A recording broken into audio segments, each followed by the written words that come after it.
రాజకీయాల్లో ఎన్నో తుఫాను ఎదుర్కొన్న నేత, సంక్షోభాల మధ్య నిలబడి అధికారిని శాసించిన నాయకులు, మహారాష్ట్ర రాజకీయాల్లో గుండె చప్పుడు లాంటి అజిత్ పవార్ విమాన ప్రయాణంలో తన జీవిత ప్రయాణానికి ముగింపు పలికారు. ఇది కేవలం ఒక విమాన ప్రమాదమా, లేక వరుస నిర్లక్ష్యాలకు మూల్యం చెల్లించిన విషాదమా? ల్యాండింగ్కు ముందు ఏం జరిగింది? అజిత్ పవార్ మరణం వెనుక ఉన్న ఆ 12 నిమిషాల మిస్టరీ ఏంటి? అజిత్ పవార్ ప్రమాదం చుట్టూ వినిపిస్తున్న ప్రశ్నలు ఇవే. ఉదయం ముంబై నుంచి బారామతికి అజిత్ పవార్ ప్రత్యేక విమానంలో బయలుదేరి వెళ్లారు. అయితే ల్యాండింగ్కు కేవలం క్షణాల దూరంలో ఉండగానే ఫ్లైట్ ప్రమాదానికి గురైంది. పూణే జిల్లా బారామతి విమానాశ్రయం సమీపంలో విమానం కూలిపోవడంతో భారీగా మంటలు రేగాయి. సంఘటన జరిగిన సమయంలో అక్కడ దట్టమైన పొగమంచు ఉండడంతో విజిబిలిటీ తీవ్రంగా తగ్గినట్టుగా అధికారులు అంటున్నారు.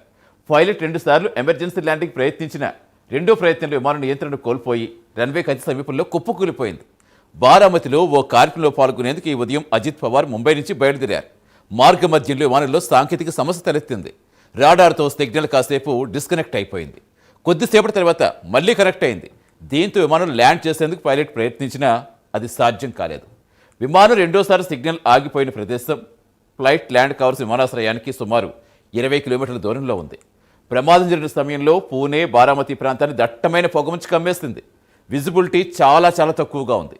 చివరికి బారామతి ఎయిర్పోర్ట్ రన్వేకు అతి సమీపంలో రన్వే స్టార్టింగ్ పాయింట్కి చాలా దగ్గరలో బండరాయిని ఢీ కొట్టి ఫ్లైట్ క్రాష్ అయిపోయింది.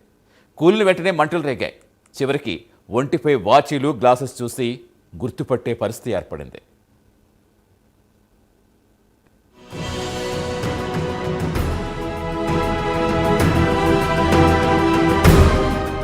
మహారాష్ట్ర రాజకీయాలకు కేంద్ర బిందువుగా నిలిచిన ఉప ముఖ్యమంత్రి అజిత్ పవార్ అనూహ్యంగా మృతి చెందడం రాష్ట్రాన్ని మాత్రమే కాదు, దేశవ్యాప్తంగా రాజకీయ వర్గాలకు షాక్కి గురిచేసింది.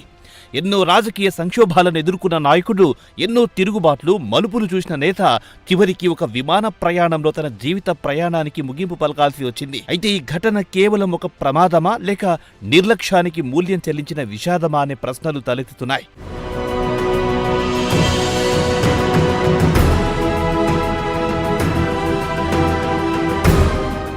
ఈ ప్రమాదంలో పవార్తో పాటు మరో 4 మృతి చెందారు. ఉదయం 8 గంటల 10 నిమిషాలకు పవార్ ముంబై నుంచి విమానంలో బయలుదేరారు. బయలుదేరిన కాసేపటికే విమానంలో సాంకేతిక సమస్య తలెత్తింది.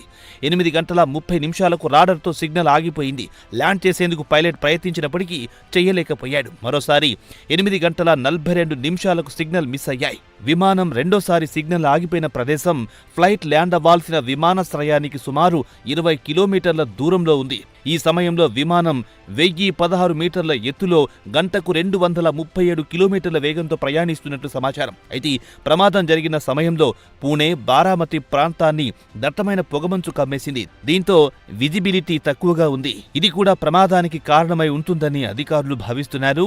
కొండ ప్రాంతంలో ప్రయాణిస్తున్న క్రమంలో విమానం నియంత్రణ కోల్పోయింది. దీంతో ఓ బండరాయిని ఢీకొట్టడంతో విమానం నుంచి భారీగా మంటలు చెలరేగాయి.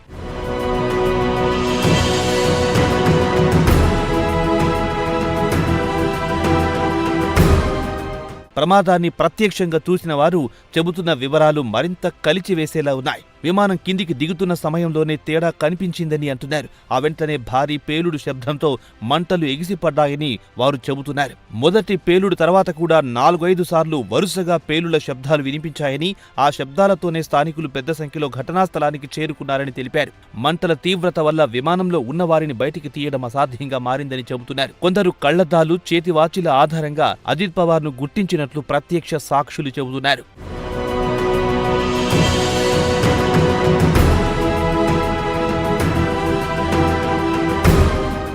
ఈ ప్రమాదంపై డీజీసీఏ ప్రాథమికంగా స్పందిస్తూ బారామతి విమానాశ్రయం టేబుల్ టాప్ రన్వే కావడమే ప్రధాన సవాల్గా మారిందని తెలిపింది. కొండ లేదా ఎత్తైన ప్రదేశంలో చదునుగా ఉండే చోట ఈ తరహా రన్వేలు ఏర్పాటు చేశారు. అందువల్ల ఈ రన్వేలకు ముందు వెనక కొండలు, లోయలుంటాయి. సాధారణ విమానాశ్రయాల్లో ఉండే రన్వేలతో పోలిస్తే వీటి నిడివి కూడా చాలా చిన్నదిగా ఉంటుంది. కొండ ప్రాంతాల్లో ఉండే ఈ తరహా రన్వేల్లో ల్యాండింగ్ చేయడం అత్యంత నైపుణ్యం అవసరమైన పని. చిన్నపాటి తప్పిదం జరిగినా విమానం లోయలోకి దూసుకెళ్లే ప్రమాదం ఉంటుంది. ఇవాళ జరిగిన ప్రమాదం కూడా దట్టమైన పొగమంచు, సరైన వెలుతురు లేకపోవడం, రన్వే పరిమితులు అన్నీ కలిసి ప్రమాదానికి దారితీసి ఉండొచ్చని అధికారులు భావిస్తున్నారు. ఇది పూర్తి నిజాలు దర్యాప్తు తర్వాతే బయటపడతాయని స్పష్టం చేశారు.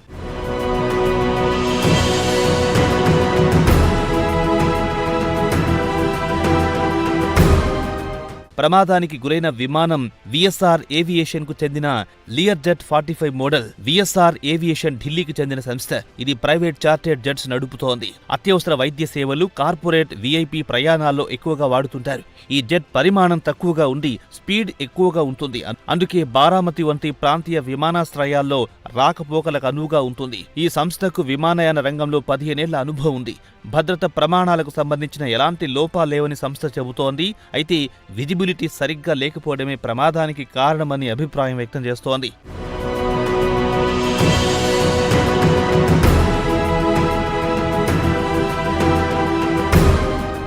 మరోవైపు ఈ లియర్జెట్ 45 మోడల్ ఫ్లైట్ ఇప్పటికే 2023లో ఒకసారి క్రాష్ ల్యాండింగ్ గురైన విమానం కావడం గమనార్హం. అప్పట్లో భారీ వర్షాల కారణంగా ముంబై విమానాశ్రయంలో కుప్పకూలిన ప్రయాణికులు ప్రాణాలతో బయటపడ్డారు. అదే విమానం ఇప్పుడు పూర్తిగా ధ్వంసమై 5 మృతికి కారణమైంది. ఈ అంశం కూడా దర్యాప్తులు కీలకంగా మారే అవకాశం ఉందని విమానయాన నిపుణులు అభిప్రాయపడుతున్నారు. ఇక అజిత్ పవార్ రాజకీయ ప్రస్థానం మహారాష్ట్ర రాజకీయ చరిత్రలో ఒక ప్రత్యేక అధ్యాయం. బాబాయ్ శరద్ పవార్ బాటలోనే అజిత్ పవార్ రాజకీయాల్లో అడుగుపెట్టిన ఆయన బారామతి నియోజకవర్గాన్ని తన రాజకీయ కంచుకోటగా మార్చుకున్నారు. 8 సార్లు ఎమ్మెల్యేగా గెలిచి రాష్ట్ర రాజకీయాల్లో తనకంటూ ప్రత్యేక గుర్తింపు సంపాదించారు. 4 ముఖ్యమంత్రుల వద్ద 6 సార్లు ఉప ముఖ్యమంత్రిగా పనిచేసిన నేతగా ఆయనకు ప్రత్యేక రికార్డుంది. అయితే ముఖ్యమంత్రి కల తీరకుండానే ఇప్పుడు అనుకోని విమాన ప్రమాదంలో హఠాన్మరణం చెందారు. సీఎం అవ్వాలన్న కల నెరవేరకపోయినా అజిత్ పవార్ అధికారంలో కీలక శక్తిగా కొనసాగారు.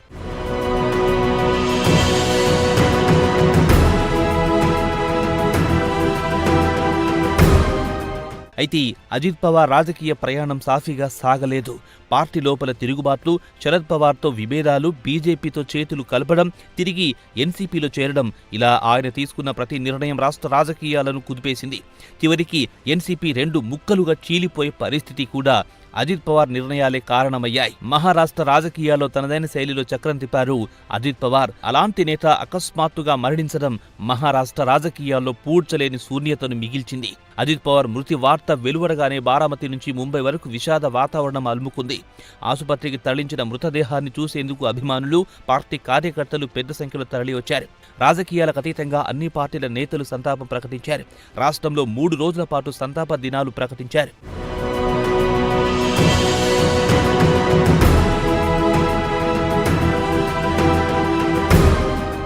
మొత్తానికి అజిత్ పవార్ మరణం ఒక విమాన ప్రమాదానికి పరిమితం కాదు. అది ఒక రాజకీయ యుగానికి ముగింపు. ప్రమాదానికి గల సాంకేతిక కారణాలు ఏవైనా కావచ్చు. దర్యాప్తు నివేదికలు వాటిని వెలుగులోకి తెస్తాయి. కానీ ఈరోజు మాత్రం మహారాష్ట్ర రాజకీయాల్లో ఒక బలమైన, అనుభవజ్ఞుడైన నేతను శాశ్వతంగా కోల్పోయాయి. అజిత్ పవార్ లేరు, కానీ ఆయన రాజకీయ ముద్ర మాత్రం రాష్ట్ర రాజకీయాలపై ఇంకా చాలా కాలం కనిపిస్తూనే ఉంటుంది.